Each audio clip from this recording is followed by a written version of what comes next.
저에게 주신 하나님의 말씀은 사사기 20장 17절로 28절의 말씀입니다.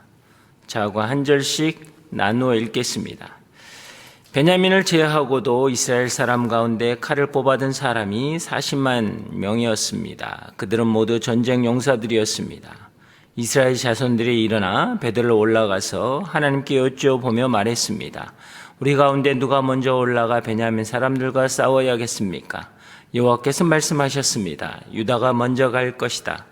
다음날 아침 이스라엘 자손들이 일어나 기브아 맞은편에 진을 쳤습니다. 이스라엘 사람들은 베냐민과 싸우러 나갔습니다. 그리고 그들과 싸우기 위해 기브아에 전선을 마련했습니다. 베냐민 사람들이 기브아에서 나와 그날 이스라엘 사람 22,000명을 무찔렀습니다.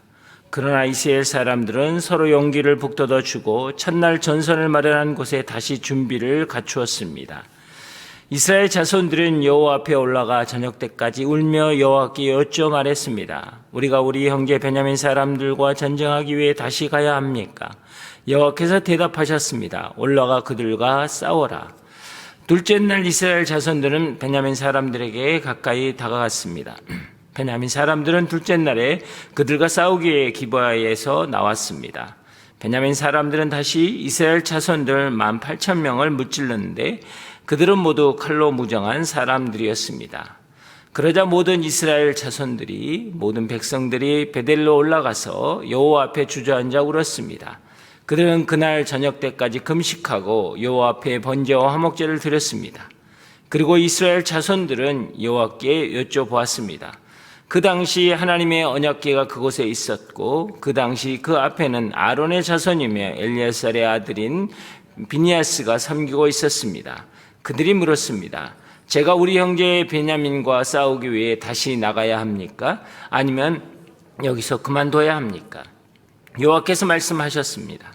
나아가라. 내일 내가 그들을 너희 손에 넘겨주겠다. 아멘. 여러분, 하나님의 말씀이 여러분과 함께하길 주 이름 축복합니다. 성령의 능력이 여러분의 삶을 붙잡길 주 이름 축복합니다. 오늘 이 전쟁은 사실 19장의 한 레위인의 첩으로부터 시작됩니다.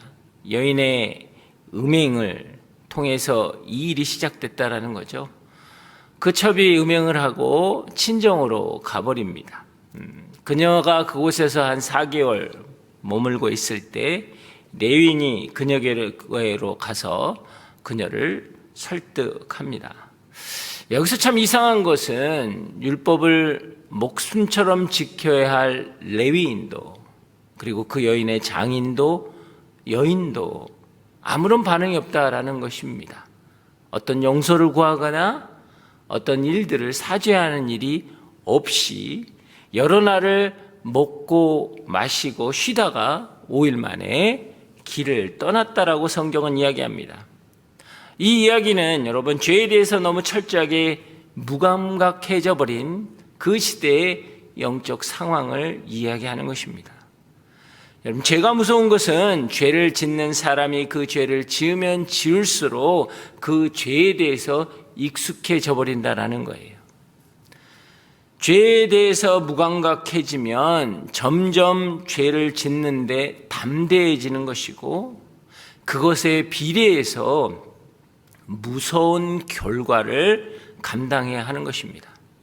여러분, 죄가 무서운 것은 하나님의 심판 안에 서는 것도 있지만 이 땅에 살면서 그 죄로 인한 결과를 감당해야 하는 것입니다. 분류는 단순히 육체적 욕망을 채우는 대로 끝나지 않습니다. 가정이 산산이 깨어져 버리는 것이죠. 누군가를 부당하게 대우하면 그걸로 끝나는 게 아니라 원한이 쌓이게 된다라는 것입니다.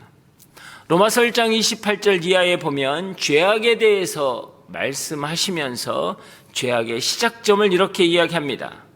그들이 마음에 하나님 되기를 싫어하며 하나님께서 그들을 그 상실한 마음대로 내어버려 두사 합당치 못한 일을 하게 하셨으니 라고 되어 있다라는 거예요. 이 사건의 시작점은 19장 1절에 그 당시 이스라엘엔 왕이 없었습니다 라고 시작을 합니다. 그래서 이것의 끝은 무엇입니까? 21장 25절에 그때 왕이 없었으므로 사람이 각기 자기의 소견에 옳은 대로 행하였더라라고 이야기하는 것입니다. 그들의 소견대로 행할 때 그들은 폭력에 대한 눈먼 열정과 혈기와 복수심으로 판단하고 결의해서 기브아의 사람들을 넘어 베냐민 전체를 진멸하게 됩니다. 온 성읍을 태워버리고 만나는 사람들을 죽여버리고 모든 가축을 죽이는, 이것은 징계를 넘어서 학살극으로 가게 되었다라는 것이죠. 그 당시에 이스라엘이 왕이 없었다라는 것은 왕이 없었다라는 게 아니라 여호와 하나님을 왕으로 인정하지 않았다라는 거예요. 베냐민도 이스라엘의 총회도 여호와 하나님을 왕으로 인정하지 않았다라는 것이지요. 자신들이 마치 왕인 것처럼 결정하고 판단하고 행했다라는 것입니다. 명목사랑으로는 하나님을 믿는 것처럼 이야기했지만 하나님이 진정한 본인들의 삶의 왕이 되지 못했다라는 것입니다. 자신의 생각과 뜻으로 힘이 있으면 싸우는 것입니다. 잘못이 있으면 정죄를 하는 것이죠. 사랑하는 여러분, 하나님의 말씀이 절대 기준이 되지 못하고 시대의 가치관이나 문화의 상대적 기준이 우리의 삶을 붙잡는다면 우리 삶 가운데는 엄청난 무너짐의 역사가 일어나는 것이에요. 우리가 이 땅에 살아가면서 우린 쉽게 이야기합니다. 남들도 다 그렇게 산다라는 거죠. 그렇게 살지 않으면 이 사회에 적응할 수 없다라는 거예요. 좋은 게 좋다라고 이야기합니다. 요즘에 최대 유행어가 뭡니까? 내로남불이라는 거죠. 내 생각과 주장에 따라서 여러분 해석이 달라진다라는 이야기입니다. 인권이라는 해석의 차이 때문에 이제는 죄를 죄라고 말하지 못하는 세상이 되어버렸다라는 겁니다. 이게 절대의 기준을 상실한 이 시대의 모습이고, 만약에 우리가 말씀 가운데 그것을 붙잡지 못하면 우리 또한 세상의 기준과 가치관에 얽매여서 상대적 기준에 헤매일 수밖에 없다라는 것입니다. 오늘 17절에 보면 그들은 단에서 브엘세바까지 그리고 길리앗 땅까지 있었던 모든 이스라엘의 모든 지파의 지도자들과 백성들이 미스바에 모였는데 칼을 뽑은 용사만 40만 명이었다라는 것입니다. 요단 서편과 요단 동편에 있는 모든 이스라엘의 지도자들과 백성들이 모였는데 그 모인 숫자가 40만이라는 거예요. 이 숫자는 정말 경악을 금치 못할 숫자입니다. 이스라엘 백성이 출애굽하고 홍해를 건너 광야 시대에 있을 때 그들이 장정만 60만이라고 했습니다. 그런데 이 평화의 시기에 40만이 모였다라는 것은 여러분 거의 대부분이 모였다라는 거예요. 그런데 우리가 잘 알듯이 사사기를 보면 외적의 침략을 당해서 고통을 겪을 때 사사들이 일어나 이스라엘 백성을 모읍니다. 그런데 제대로 모인 적이 단 한 번도 없었습니다. 기드온이 미디안 연합군과 싸울 때 32,000명이 모였지만 두려움에 휩쓸려서 22,000명은 그냥 떠나갔습니다. 드보라가 시스라의 900대 철병거와 싸울 때도 고작 모인 것은 10,000명이었다라는 거죠. 그런데 한 레인의 선동으로 40만이 모였다라는 것입니다. 강한 블레셋과 미드안과 싸울 때는 나서지 않았던 이스라엘 백성이 막내 지파인 베냐민 지파와의 문제에 흥분해서 모든 지도자들과 백성들이 일어났다라는 거예요. 약자에겐 강하고 강자에게 약한 모습을 보이는 극히 상대적인 이스라엘의 영적인 상태라는 것이죠. 이것은 이스라엘의 영적 비겁함이라는 것입니다. 사랑하는 여러분, 두려움 가운데 사로잡히면 우리는 영적 비겁함에 빠질 수밖에 없습니다. 사울이 그렇게 했죠. 골리앗 앞에서는 아무것도 하지 못하면서 그 어린 다윗에게 자신의 갑옷을 입힙니다. 그러나 입을 수가 없었죠. 그럼에도 불구하고 물맷돌로 나아가는 다윗에게 골리앗과 싸울 것을 허락하는 사울의 모습을 볼 수 있습니다. 여러분, 영적인 비겁함에 빠진 사람은요, 정확한 정보는 공유하지만 여러분, 믿음은 공유할 수 없는 거예요. 처음 다윗이 사울에게 찾아와서 이야기합니다. 저 블레셋 사람 때문에 우리가 기가 죽어서는 안 됩니다. 왕의 종인 제가 나가서 그와 싸우겠습니다 라고 이야기합니다. 그럴 때 사울이 다윗에게 이야기하는 것이 무엇인 줄 아십니까? 내가 어떻게 저 블레셋 사람과 싸울 수 있단 말이냐? 너는 아직 어리고 저 사람은 어릴 적부터 싸움터에서 단련된 전사다라는 거예요. 네, 맞습니다. 정확한 정보인 거예요. 그 정확한 정보이기 때문에 그들은 40일 동안 바위 뒤편에 숨어서 벌벌 떨면서 전쟁에 나갈 수 없었다라는 것이죠. 그때 다윗이 사울에게 이야기합니다. 하나님께서는 사자의 발톱에서, 곰의 발톱에서 나를 구해 주셨습니다. 그렇기 때문에 저 블레셋 골리앗 앞에서도 저를 구해 주실 것입니다. 정확한 정보를 공유한 사울에게 다윗은 믿음을 공유했다라는 것입니다. 여러분, 이게 성경이 우리에게 가르치는 말씀이라는 거예요. 홍해 앞에서 어떻습니까? 이스라엘 백성은 우리가 다 죽게 되었다. 뒤에는 이스라엘 세계 최강이었던 애굽의 전차 군대가, 앞에는 홍해가 가로막고 있기 때문에 우리는 여기에서 다 죽게 되었다. 맞는 말이에요. 정확한 말이죠. 그들은 어떤 무기도 갖고 있지 않았습니다. 끝난 인생이에요. 정확한 정보를 공유한 그들은요, 통곡하며 죽게 되었다고 망연자실하게 된 것입니다. 12정탐꾼을 가나안 땅에 보냈을 때 10명이 이야기합니다. 그렇습니다. 그곳은 포도송이를 2사람이 메고 올 만큼 젖과 꿀이 흐르는 땅입니다. 그러나 3m가 넘는 안악자손들이 있기에 우리는 그들에게는 메뚜기하고 같습니다. 우리는 다 죽게 되었습니다. 우리는 거기에 들어갈 수 없습니다. 그랬더니 이스라엘 백성이 하루 종일 통곡하며 애통했다라는 거예요. 맞는 이야기예요. 여리고성은 어마어마한 성입니다. 그들은 철기 문화로 무장한 백성들이었어요. 감당하기 어렵습니다. 맞는 거예요. 그래서 하나님께서도 가까운 길을 놓고 먼 길로 돌아갔던 이유가 그것이잖아요. 블레셋과 그들이 싸우면 그들이 겁을 먹고 도망갈까 합니다. 하나님도 알고 계셨어요. 그런데 여호수아와 갈렙은 그렇게 이야기하지 않습니다. 하나님이 기뻐하신다면 그 땅을 우리에게 허락하실 것입니다. 그들은 우리의 밥입니다 라고 이야기하는 거예요. 모세도 이야기합니다. 너희는 잠잠히 여호와 하나님의 구원을 바라보라 라고 이야기했다라는 거예요. 모세도 여호수아도 갈렙도 정보를 공유한 것이 아니라 믿음을 공유했다라는 거예요. 신앙은 그런 거예요. 우리의 상황을 이야기하는 게 아니라는 겁니다. 맞습니다. 우리의 상황은 어려워요. 힘들어요. 지금 이 시대는 감당하기 어려운 상황들로 되어 있는 게 맞아요. 하지만 우리가 그것을 묵상한다면 우리는 넘어질 수밖에 없는 거예요. 우리는 좌절할 수밖에 없는 것입니다. 그 두려움에 빠져서 아무것도 할 수 없는 거예요. 우리는 우리의 자신의 삶의 형편을 너무나 잘 알고 있습니다. 그러나 믿음의 형편을 너무나 모르는 거예요.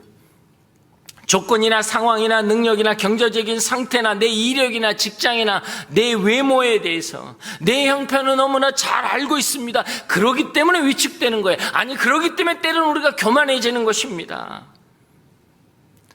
사랑하는 여러분, 우리가 힘든 이유가 무엇입니까? 자녀 때문에 힘든 이유가 무엇입니까? 성적이 나쁘고 태도가 안 좋은 것이죠. 생활 태도가 너무 좋지 않아요. 공부하지 않아요. 그래서 우리는 힘든 거예요. 우리가 왜 배우자에 대해 힘들어합니까? 내가 너무나 잘 알기 때문에. 거기에서 무슨 선한 게 나오겠는가라는 거죠. 너무나 잘 알기 때문에 내가 힘든 거예요. 나에게 분명한 정보가 있기 때문입니다. 여러분이 알고 있는 그 정보를 여러분의 마음에 공유하지 마십시오. 이러한 정보들이 여러분의 마음에 밀려 들어올 때 우리는 믿음을 공유해야 하는 거예요. 지금까지 지켜주셨던 하나님이 앞으로 지켜주실 것이라는 거예요. 승리의 하나님인 여호와 니시, 치유의 하나님인 여호와 나파, 우리를 예비하시는 여호와 이레, 그 하나님이 나의 하나님이라는 하나님의 이름을 공유할 때 우리 가운데 역사가 일어나는 거예요. 이것이 믿음이라는 것입니다. 우리가 공유해야 될 것이 무엇이냐라는 거예요. 우리는 무엇에 흥분하고 있습니까? 이스라엘 백성들은 하나님의 말씀을 놓쳐버리고 절대 가치와 기준점이 없이 한 개인의 말에 분노하며 동족을 진멸하는 내전의 하나가 되어 있었습니다. 진리와 공의에 깨어있는 사람은 세상의 소식에 휘둘리지 않습니다. 우리는 하나님의 영광을 위해서 한 마음이 되어야 하는 것이죠. 불의와 탐욕에 가득한 세상에 말씀을 세워나가야 하는 사람입니다. 무엇 때문에 마음에 하나 되었는지, 무엇 때문에 울분을 토하고 있는지 우리는 분별해야 하는 거예요. 그 은혜가 여러분 가운데 있길 주의 이름으로 축복합니다. 그래서 이들은 18절에 하나님께 묻습니다. 우리 가운데 누가 먼저 올라가 싸울까요? 하나님의 뜻과 생각이 개입될 여지 없이 싸울 것을 기정사실화하고 묻는 것입니다. 그리스도인들의 기도의 문제점이 이곳에 있습니다. 내가 원하는 것, 내가 하고 싶은 것, 내가 필요한 것이 이미 결정된 상황 가운데서 그것에 대해서 어떻게 하실 것인가에 대해서 하나님께 묻는 것과 같은 것이죠. 실제로 자신들이 결정해 놓고 여호와 앞에 나와 엽젓는 것, 그것은 하나님의 뜻을 빙자해서 합리화하고 정당화하는 거예요. 자신들의 분노를 정당화하고 있다라는 것이죠. 동족 상잔의 비극이 일어날 수 있는 일촉즉발의 상황에서 자신들이 재판장이 되었다라는 것입니다. 동족의 죄에 대해서 안타까운 마음은 전혀 없고 그들을 진멸하는 데 급급했다라는 것입니다. 그래서 하나님이 이야기합니다. 유다가 먼저 가라. 이것은 허락한 게 아니에요. 너희 뜻대로 해보라는 거예요. 자기의 소견대로 할 때 그들의 마음 가운데 하나님을 두는 것을 싫어할 때 하나님은 그들이 하고 싶은 대로 내어버려 둔다라는 거죠. 이게 무서운 거예요. 결국 그 전쟁은 22,000명이 쓰러지는 안타까운 결과로 끝나버리는 것이에요. 가장 비신앙적인 사람들이 모여서 가장 종교적인 행동을 한 것이 바로 이 장면입니다.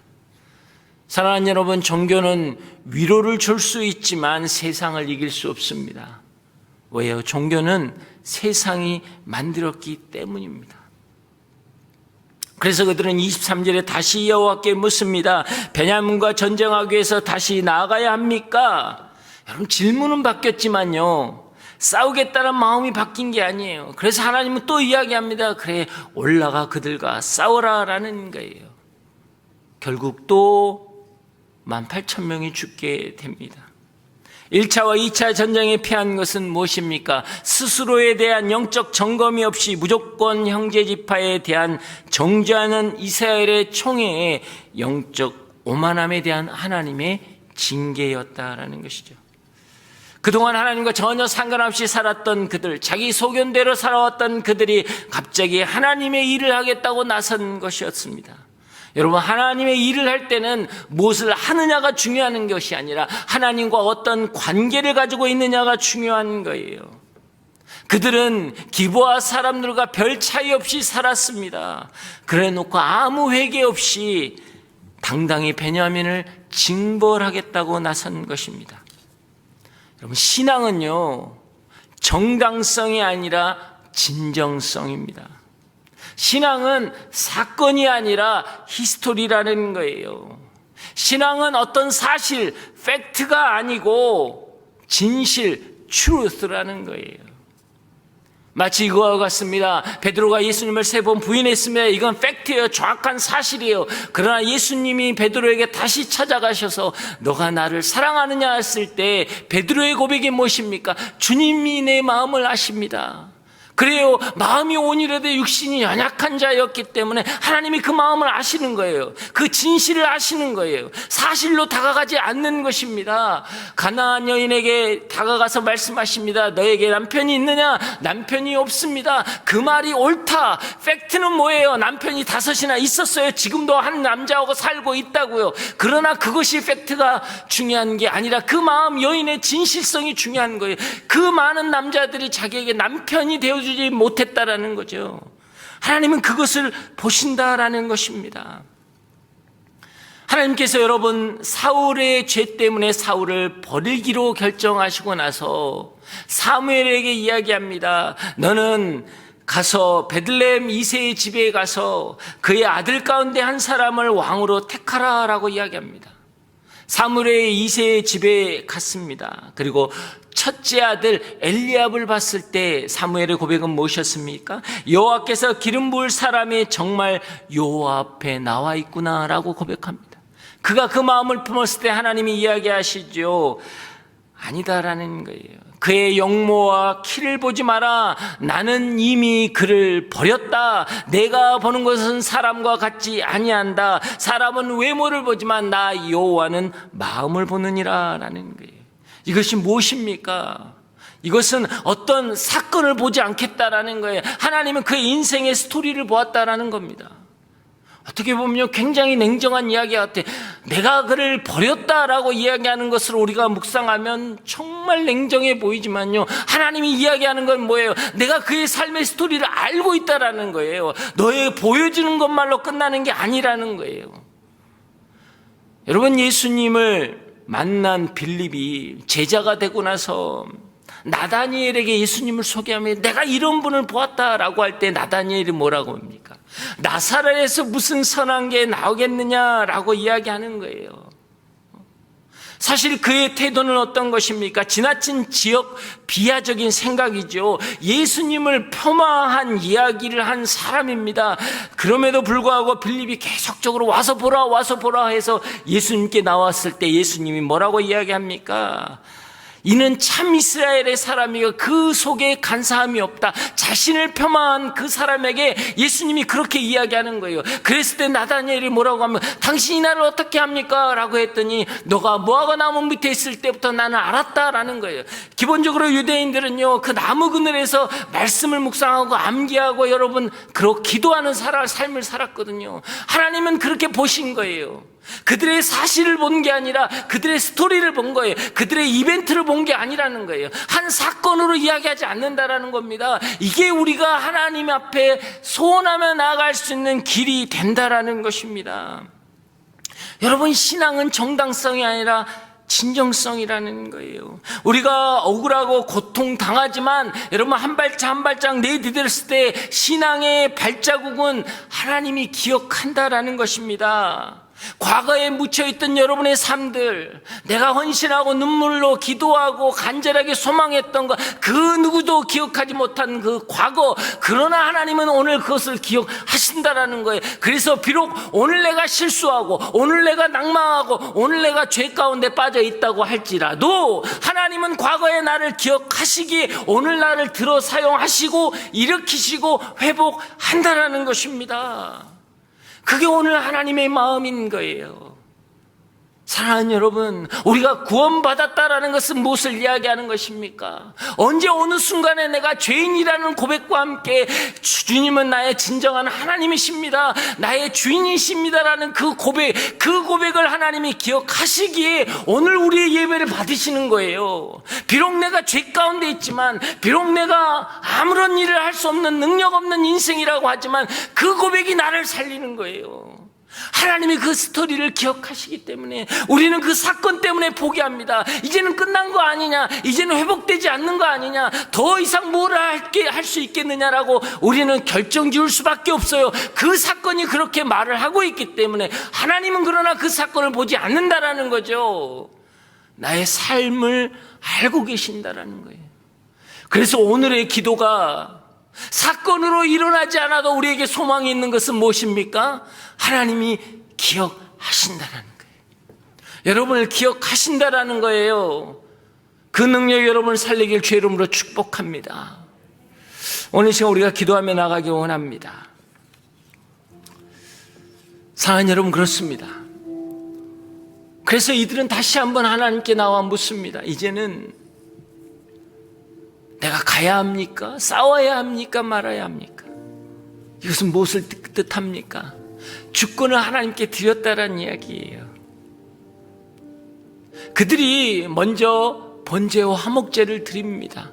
번제는 하나님께 내가 온전히 드리는 것이고, 화목제는 성도와 성도의 회복을 이야기하는 것입니다. 위로는 하나님과, 수평적으로는 성도와 성도의 관계가 회복되는 것. 정말 베냐민을 내 동족으로 생각하고 사랑이 회복되었을 때 전쟁이 승리하는 거예요.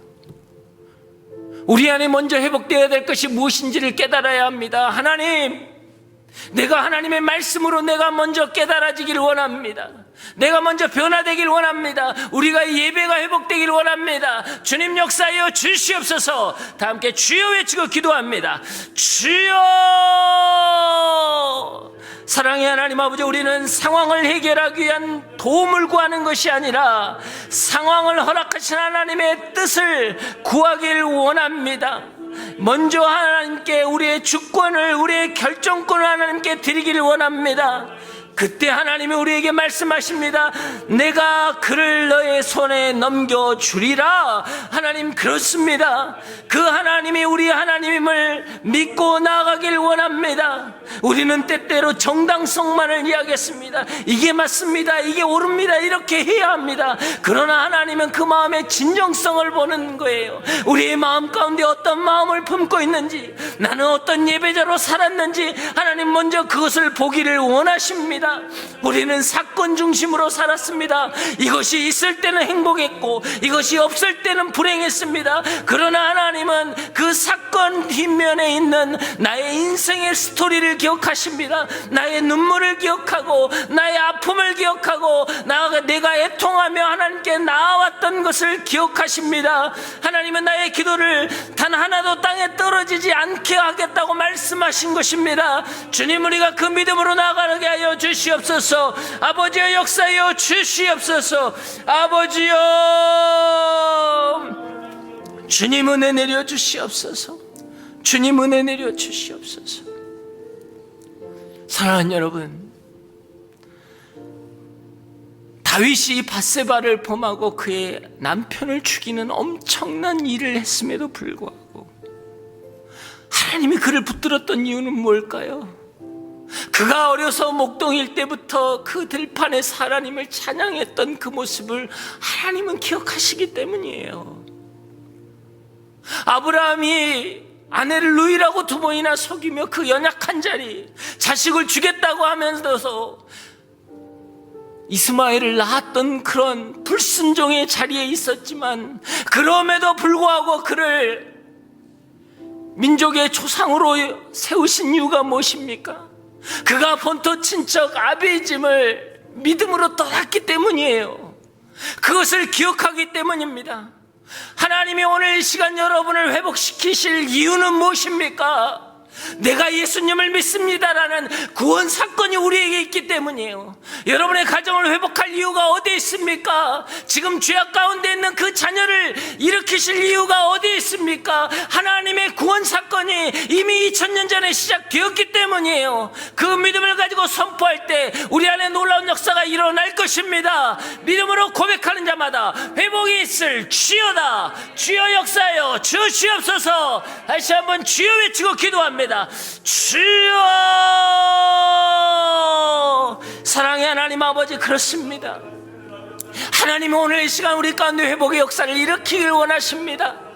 하나님이 말씀으로 성령으로 인치시길 원하십니다. 비록 우리가 어둠 가운데 있지만, 우리의 자녀들이 하나님을 떠나 있지만, 우리의 가정이 무너져 있지만, 하나님은 우리 입술의 기도의 고백을 기억하십니다. 눈물로 아무도 모르고 골방에서 홀로 흘렸던 그 눈물을 기억하십니다. 그리고 말씀하십니다. 내가 거기에 있었노라, 내가 들었노라, 내가 기억하노라 말씀하십니다. 하나님의 그 말씀을 통해서 하나님 내 가정이 일어날 것입니다. 우리의 자녀들이 회복될 것입니다. 우리의 인생이 회복될 것입니다. 주여 역사하여 주시옵소서. 성령의 오늘 이 시간 친히 우리에게 좌정하여 주셔서 우리의 인생이 다시 한번 하나님께 드려지고 고백되어지고 온전케 되는 놀라운 역사가 있게 하여 주시옵소서. 아버지여, 주여 부으소서, 주여 만지소서, 주여 회복하여 주시옵소서. 주님을 바라보게 하여 주시옵소서. 주님을 바라보게 하여 주시옵소서. 사랑의 하나님, 그렇습니다. 사실을 보지 않고 진실을 보기를 원합니다. 문제를 보지 않고 문제 뒤에 계신 하나님을 보기를 원합니다. 믿음으로 선포할 때 우리의 가정은 회복될 것입니다. 우리의 자녀들은 일어날 것입니다. 우리의 인생은 하나님께 온전히 예배할 것입니다. 주님 역사하여 주시옵소서. 어느 시간 특별히 우리 자녀들과 다음 세대들과 우리의 청년들을 위해서 기도합니다. 이 세대를 보면 이 약한 세대 때문에 그들에겐 소망이 없습니다. 그게 사실입니다. 그게 맞는 말입니다. 그러나 우리는 그것을 선포하지 않습니다. 예수 그리스도의 십자가 사건 보혈의 능력으로 그들은 의로움을 입을 것입니다. 하나님 믿음을 선포할 때마다 하나님의 놀라운 역사가 일어나게 하여 주시옵소서. 이 세대들이, 이 자녀들이 하나님을 바라보게 하여 주시옵소서. 다시 한번 두 손 들고 주여 삼창으로 선포합니다. 주여, 주여, 주여. 사랑의 하나님 아버지, 그렇습니다. 세대가 악하고 세대가 소망이 없습니다. 그러나 그 정보를 우리가 공유하지 않겠습니다. 그 정확한 팩트를 우리가 공유하지 않겠습니다. 우리는 믿음을 공유할 것입니다. 믿음을 선포할 것입니다. 저 로마 제국도, 하나님 저 페르시아 제국도, 저 바벨론 제국도 하나님 우리가 할 수 있는 것이 아니었습니다. 사실은 우리가 감당할 수 없는 것입니다. 그러나 믿음으로 선포할 때 무너지는 것입니다. 바벨론 포로에서 돌아오게 되는 것입니다. 로마가 기독교 국가가 되는 것입니다. 성도들이 일어나는 것입니다. 하나님 그 믿음으로 나가게 하여 주시옵소서. 주여 역사하여 주시옵소서. 이 세대를 본받지 않고 믿음으로 선포할 때마다 우리의 자녀들이, 우리의 젊은이들이 일어날 것입니다. 소망을 꿈꿀 것입니다. 하나님의 나라를 바라볼 것입니다. 주님 역사하여 주시옵소서. 아버지 은혜 내려 주시옵소서. 아버지 주여 만지소서. 주님 역사하여 주시옵소서. 할렐루야. 주의 이름을 찬양합니다. 아버지 역사하여 주시옵소서. 아버지 역사하여 주시옵소서. 하나님, 우리는 엘리압을 보지만 주님은 엘리압을 보지 않습니다. 우리의 마음을 보는 것입니다. 주님, 그 하나님의 마음을 우리가 깨닫게 하여 주시옵소서. 비록 연약한 것 같지만 나다니엘을 보신 그 주님의 마음을 우리가 알기를 원합니다. 나의 마음을 아시는 주님이 오늘 이 시간 나의 기도를 들으신다 하십니다. 나의 연약한 기도에 반응하신다고 하십니다. 구원이 너에게 있기 때문이라고 합니다. 하나님, 그 믿음으로 나아가게 하여 주시옵소서. 이제는 사실을 공유하지 않겠습니다. 믿음을 공유하겠습니다. 믿음을 선포하겠습니다. 주님 은혜 내려 주시옵소서. 주님 역사하여 주시옵소서. 이제는 우리 주 예수 그리스도의 은혜와 하나님의 그 크신 사랑과 성령의 교통하심과 만지심이 예수 그리스도의 말씀 붙들고 그분의 언약 붙들고 믿음으로 선포하기를 원하는 여기에서 머리 숙인 한 분 한 분 머리 위에, 이분들의 가정과 일터와 자녀 위에, 이 나라와 이 민족 위에, 우리 차세대와 대학 청년부 다음 세대 위에 지금부터 영원히 함께 하시기를 간절히 축원하옵나이다. 아멘.